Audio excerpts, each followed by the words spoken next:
ሰላም ጤና ይስጥልን የኢትዮ ስትሪም ተከታታዮቻችን የሰዓቱን ሁለት መረጃ ይዘን ቀርበናል። እስከ ዝግጅታችን ፍጻሜ ድረስ አብራችሁን ቆዩ። አብን ኤርትራ አገር የሆነችበት መንገድ ተቀባይነት የለውም አለ። ዝርዝሩን ይዘናል።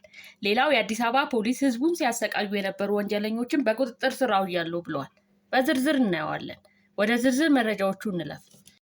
በቀዳሚነት የአዲስ አበባ ፖሊስ ባለፉት 9 ወራት ሰዎች ራሳቸውን ለመከላከል በማይችሉበት ደረጃ አፍነው ዝርፊያ የፈጸሙ 34 ተጠርጣሪዎች እና ንብረት ሲገዙ የነበሩ 8 ተቀባዮቻቸውን ያስቁ አለ። እንደ አዲስ አበባ ፖሊስ ገለጻ እነዚህ ዘራፊዎች መሳሪያና ተሽከርካሪን በመጠቀም እንዲሁም አልፎ አልፎ ያለ ተሽከርካሪ እየተንቀሳቀሱ በቡድን ሰዎች ራሳቸውን እንዲስቱ ካደረጉ በኋላ የሚፈልጉትን ዘርፈው ከአካባቢ ይሰወራሉ። ሌላኛው የዝርፊያቸው ስልት የአዲስ አበባ እና የፌዴራል ፖሊስ በመምሰል የሚፈጸም እንደሆነ የሚናገሩት ምክትል ኮሚሽነር ሐሰን የጸጥታ አካላቱን የደንብ ልብስ በመልበስ እና መታወቂያዎችን በመጠቀም የባለሀብት ቤቶች እየመረጡ ለፍተሻ ተልከው እንደሄዱ በማስመሰል በመግባት የሚፈልጉትን ዘርፈው ይሰወራሉ።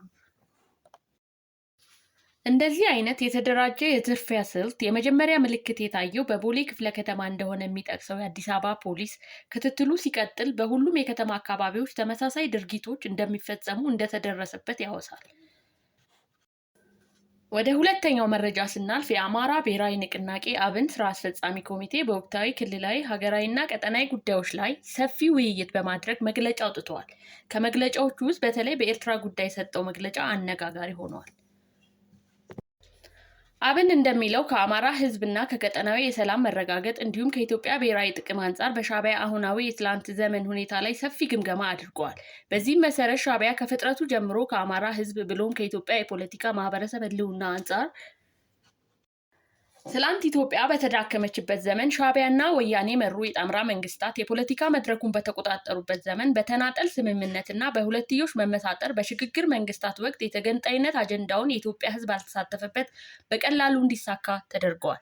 ከዚህም ጋር በተያያዘ ፓርቲያችን አብን ኤርትራ የሚባለው ሀገር የተመሰረተበት ታሪካዊ ሂደት ቅቡልነት ላይ ጥያቄ ያለው ከመሆኑም በላይ ኢትዮጵያ ሀገራችን ታሪካዊ ይዞታዋ ከሆነው የባህር በር የተገፋችበትን የሸፍጥ አካሄድ እንደገና ይፋና ቀዳማዊ ሀገራዊ አጀንዳ ሆኖ እንዲያዝ ቁርጠኛ ትግል እንዲደረግበት ጠይቋል።